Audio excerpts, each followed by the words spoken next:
entre ses émissions de télé et de radio, ses combats pour défendre le patrimoine français et en attendant de le retrouver pour l'Eurovision, Stéphane Bern était interrogé ce mercredi par BFM Marseille sur l'une des propositions phares du premier meeting d'Emmanuel Macron, la suppression de la redevance.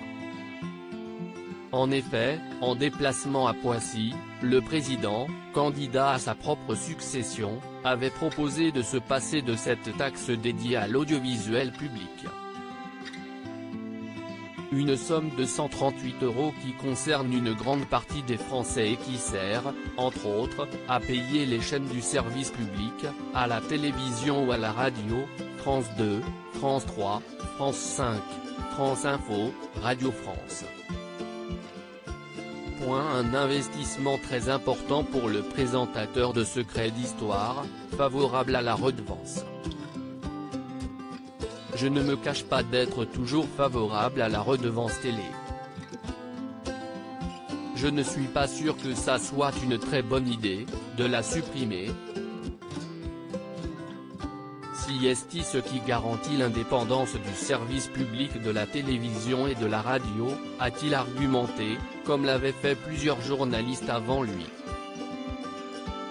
Et si est aussi l'assurance de voir certains programmes que l'on ne voit pas ailleurs, comme la cérémonie des victoires de la musique classique. Il n'y a que sur le service public qu'on peut la voir. Si est la noblesse du service public que d'offrir au grand public un accès à cette culture.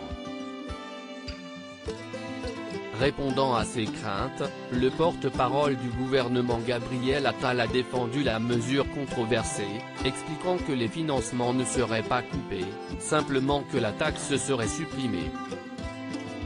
Ce que nous proposons de supprimer, ça n'est pas le financement, si est-il l'outil, si est-il à dire la redevance, si est-il à dire faire payer à 28 millions de Français 138 €, quels que soient leurs revenus, a-t-il expliqué sur France Inter, sans plus de précision. Ce lundi, à Poissy, Emmanuel Macron avait martelé cette mesure qui fait débat, expliquant qu'il donnerait évidemment les garanties d'indépendance nécessaires. Pour rappel, il n'est pas le seul à vouloir supprimer la redevance, Éric Zemmour, Valérie Pécresse et Marine Le Pen le proposent également.